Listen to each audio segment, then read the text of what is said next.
We're Danny and Kate, and 4 years ago we bought an abandoned finca in the countryside in Spain. In 2023 we finally made the big move from the city to the country, and we've been slowly regenerating the land, planting new trees and growing our own food, all while renovating a 120-year-old house so that we can call it home.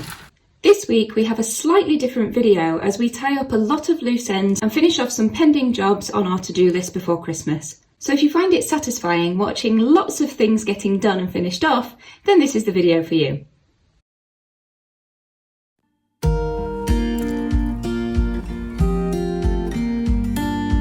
We've had some pretty strong winds and cold temperatures sweeping across our region following the recent storms in Spain.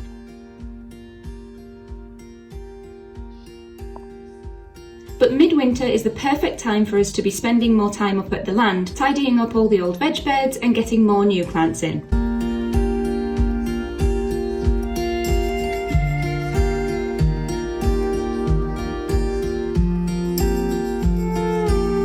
We trimmed all the old plants back, pulled up all the sweet potato plants and prepped the straw bale beds, ready to plant some new mange too and cabbages.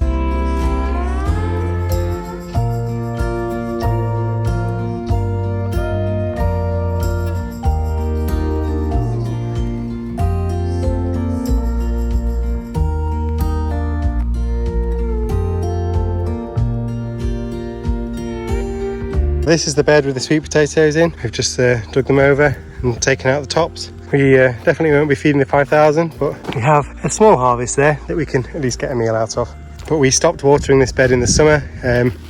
It was one that was basically sacrificed when we ran out of water. We saved the last bits of water for the other two beds, so we weren't expecting a massive harvest from this one, but at least we've got something.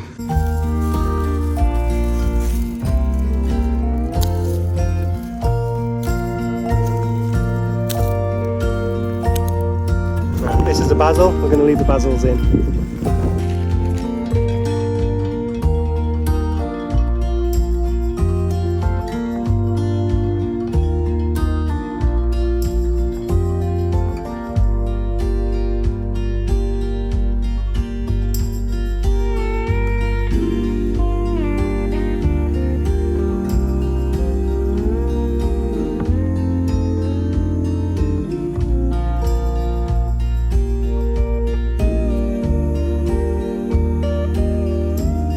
In here we've got a mix of worm castings from the worm farm that we've got in the garage and also some horse manure, and I've been using that to add to the compost as I've been planting the cabbages.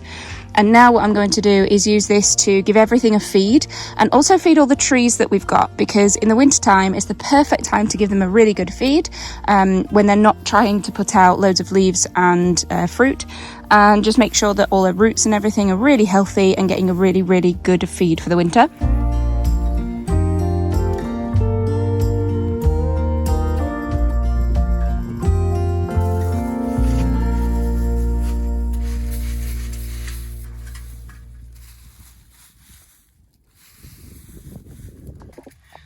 So these wood chips are rotting down nicely that we did earlier this year.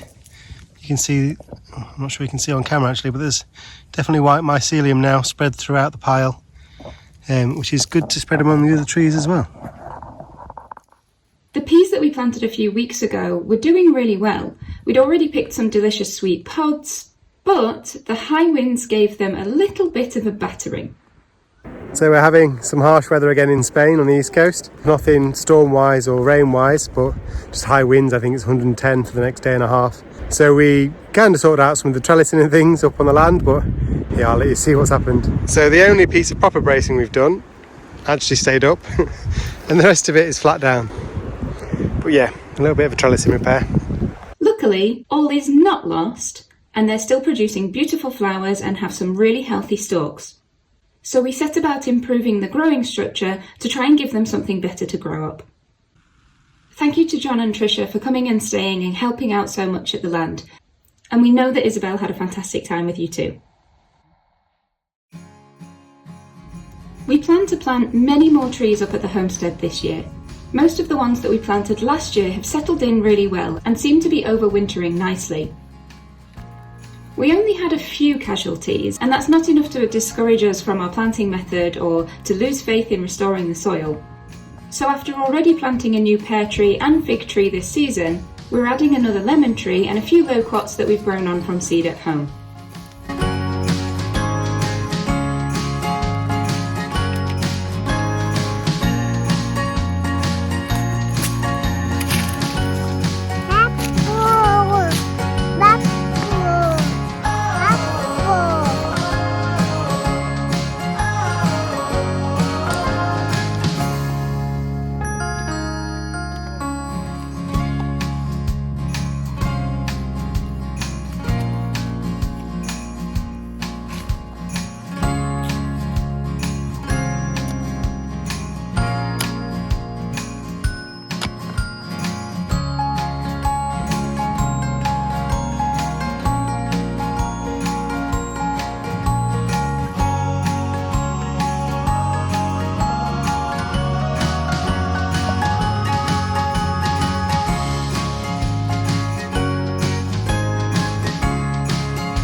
So that's those two little Nispero loquat planted and watered in.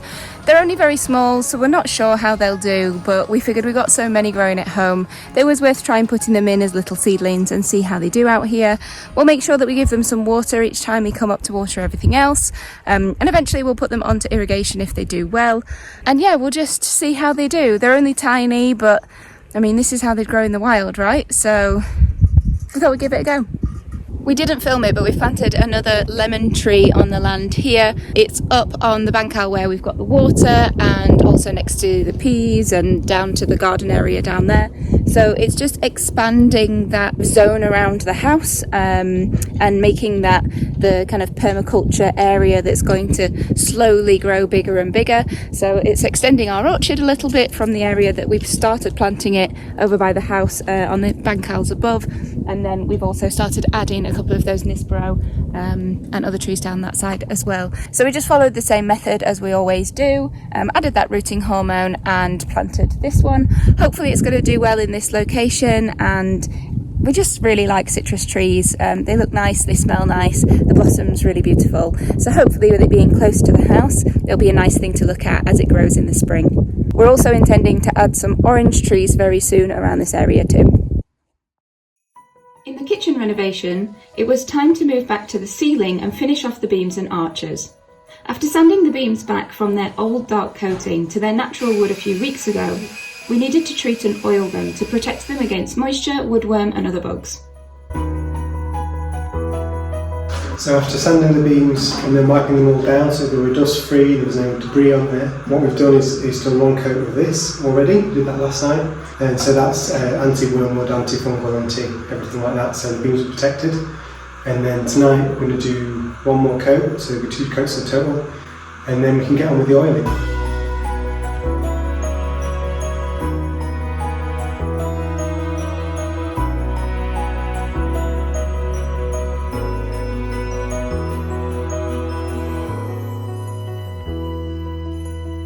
Now that we've put a coat of linseed onto the beams, we're going to try and repair the gaps between where the vaulted ceiling meets the beam. So there are lots of areas where it's just shrunk away over time or become damaged or cracked. And so we've kind of scrubbed out along the edges to try and get rid of anything that's cracked or loose. And now we're repairing that damage. Some of the areas it's quite minimal, but then in other areas quite a lot's come off. As you kind of start to pick at it, a lot more cracks out. So we've tried to make as little damage as possible. And then now we're just going to fix all of these little gaps and repair where it comes down to the beam.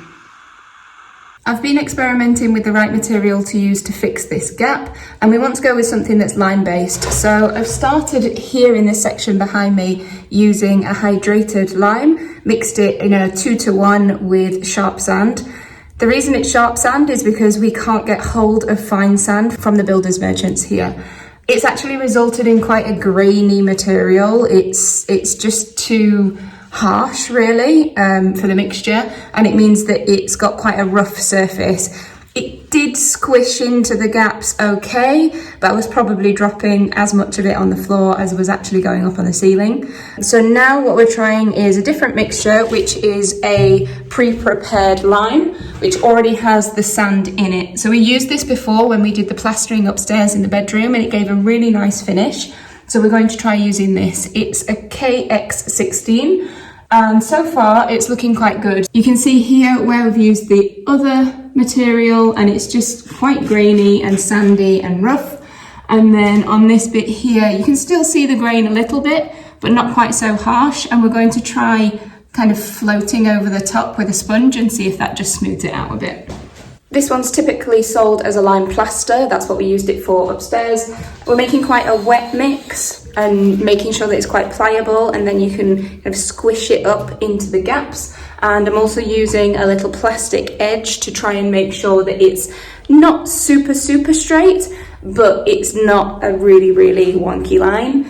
We did try putting masking tape on and doing it against that, but the masking tape just won't stick to the beams now that they've been oiled. We tried high tack and low tack, and neither work. So yeah, this is what we're doing. Slow and steady wins the race, I guess.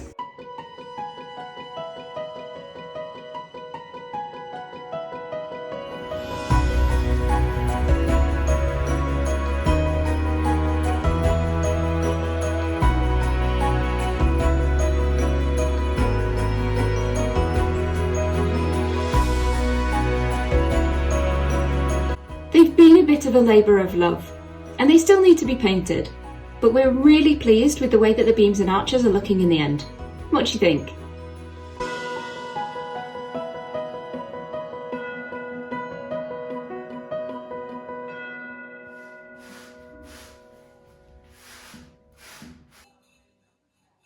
Next, after receiving our new sink, it was time to build up some more of the brickwork in the kitchen.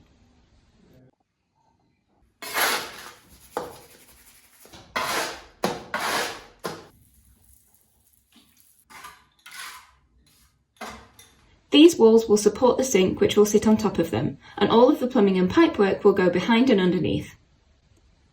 This part of the project isn't completely finished yet because we want to do all of the plumbing first while it's open and easy to access. So this is a bit TBC for now, but now at least we can do the dry fit of the sink and get all the plumbing right. That'll be coming up in one of our next videos. If you saw our 1 year roundup time-lapse video, you'll know that we have hundreds of pine trees on our land, and that means that each year we have to be on the lookout for the processionary caterpillar nests.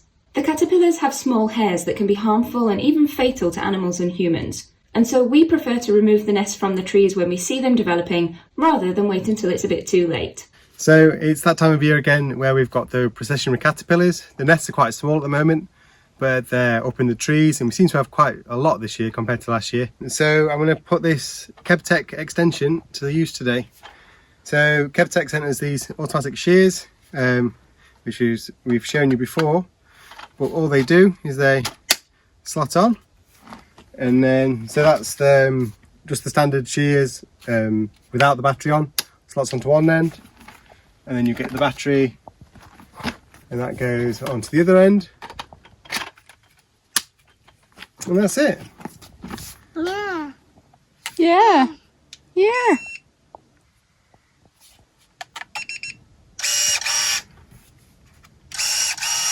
That works fine. So now I can reach up high in the pine trees and chop out the nests without having to be up close to them with the ladder and things like that. We're hoping this will be a better method.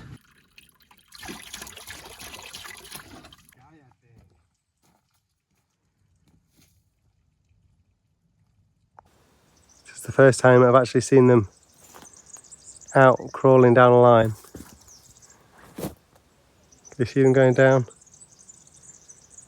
So probably not touch that nest today. Wait till they've built another one. But the way you can tell they're around, they leave these little nests everywhere, and it kind of kills the pine.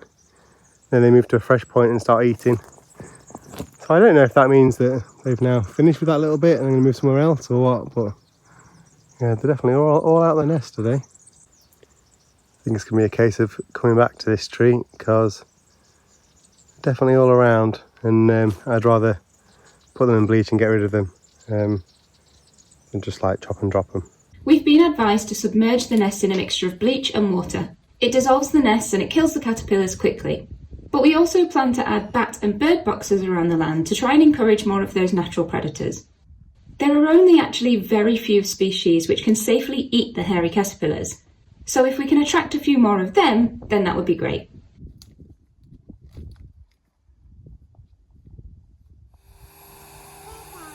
Yeah, Dada, what's he doing?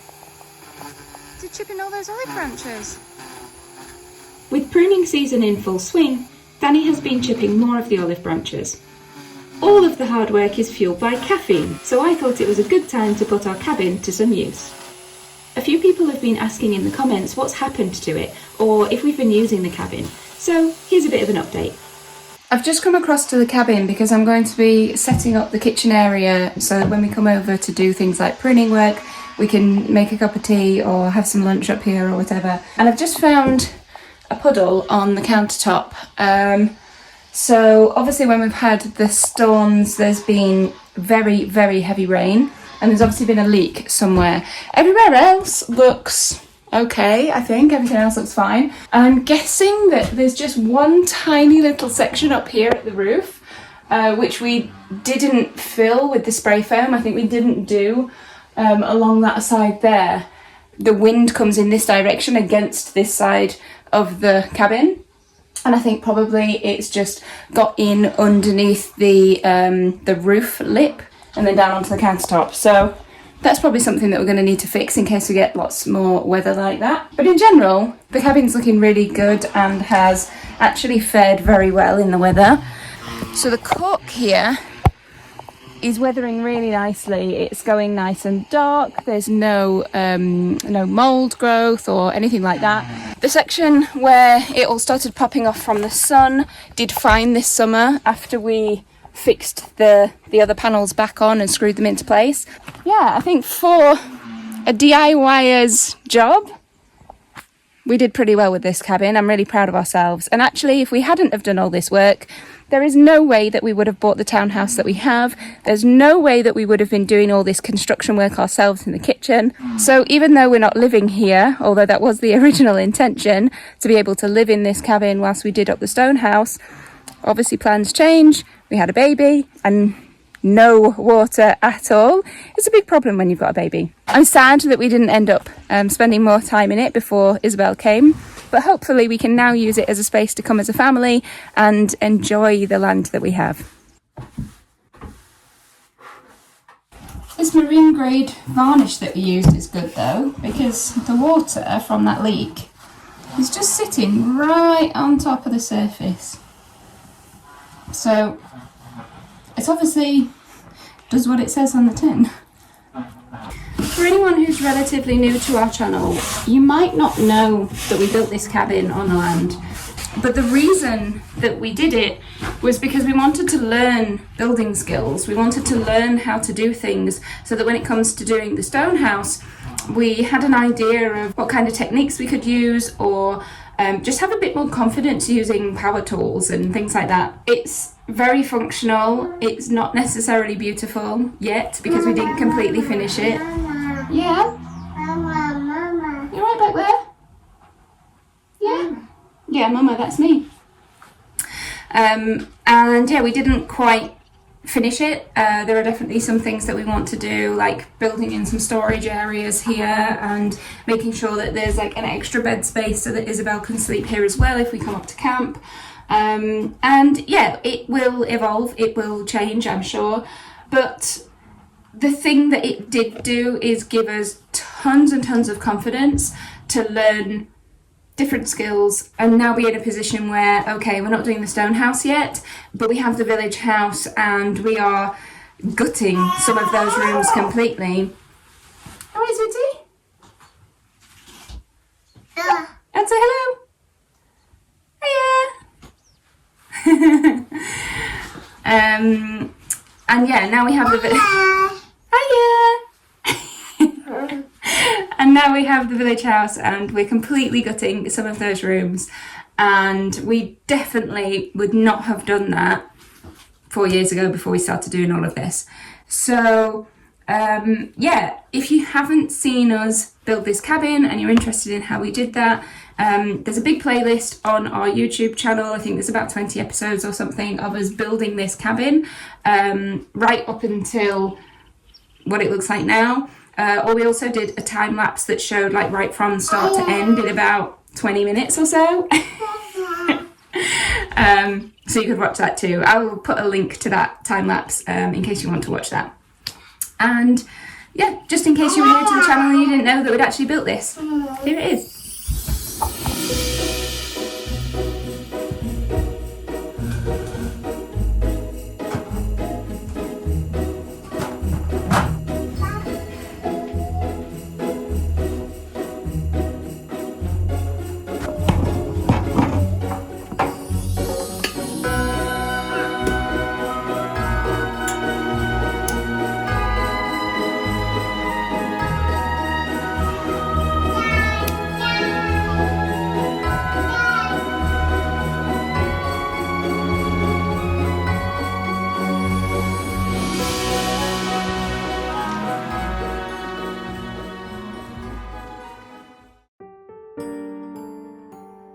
With the kitchen renovation still causing a lot of chaos in the house, there's no room for a Christmas tree this year. So I decided to use some of the many olive tree prunings that we have on the land and make a wall hanging Christmas tree instead. I also made a special little advent calendar to start a new tradition as a family of adding a new decoration to the tree each day through December in the run up to Christmas. Isabelle is really enjoying opening one each day and loves looking at them all on the tree. And I already can't wait to get them back out next year.